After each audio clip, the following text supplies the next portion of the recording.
Comment un homme paraîtra-t-il juste devant Dieu? Comment un pécheur sera-t-il pur? Ce n'est que par Jésus-Christ qu'il est possible de se mettre en règle avec Dieu, de parvenir à la sainteté. Mais comment aller à Jésus? Ils sont nombreux ceux qui, avec la multitude, convaincus de péché au jour de la Pentecôte, s'écrient: Que ferons-nous?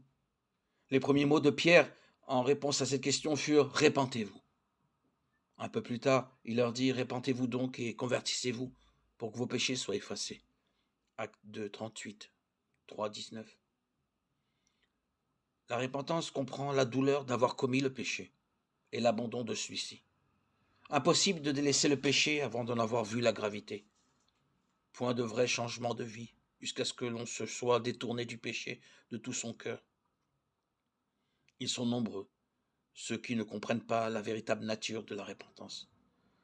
Beaucoup de personnes gémissent sur leur péché et se réforment même extérieurement parce qu'elles craignent les conséquences de leurs mauvaises actions. Ce n'est pas là la repentance dans le sens biblique du terme. C'est redouter la souffrance plutôt que le péché lui-même. Telle fut la douleur d'Ésaü quand il vit qu'il avait perdu à tout jamais son droit d'aînesse. Balaam, terrifié par l'apparition sur son chemin d'un ange armé d'une épée nue, confessa son péché dans la crainte de perdre la vie. Mais il n'y avait pas en lui de repentance véritable, pas de changement de disposition, pas d'horreur du mal. Judas Iscariote, après avoir trahi son Seigneur, s'écria: J'ai péché en livrant le sang innocent. Matthieu 27, 4. Cette confession lui était arrachée par le sentiment terrible de sa condamnation et par la perspective redoutable du jugement de Dieu. Les conséquences de son crime le remplissaient de terreur. Mais il n'éprouvait aucun remords déchirant et sincère d'avoir trahi le Fils de Dieu et renié le Saint d'Israël. Pharaon, au moment où les jugements de Dieu s'appesantissaient sur lui, reconnaissait son péché, mais ce n'était que pour échapper au châtiment.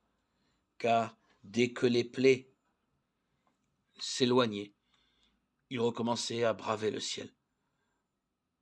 Tout cela déplorait les conséquences de leur péché, mais il ne s'affligeait pas sur ses péchés eux-mêmes.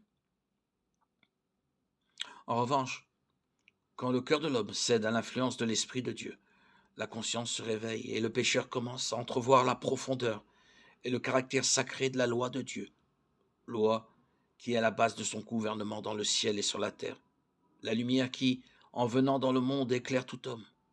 Jean 1, 9. Illumine les replis les plus secrets de son âme et met en évidence les choses cachées dans les ténèbres. La conviction du péché s'empare alors de son esprit et de son cœur. Saisi du sentiment de la justice de Dieu, le pécheur est terrifié à la pensée de paraître coupable et impur devant celui qui sonde les cœurs. Il voit l'amour de Dieu, la beauté de la sainteté, la joie de la pureté.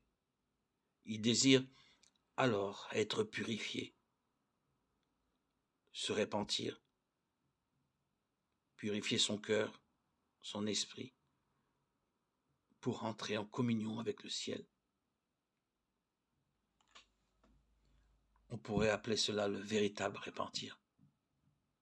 Il peut alors entrer en communion avec Dieu et pouvoir marcher sur les pas du Seigneur, sur le sentier de la sanctification vers la sainteté.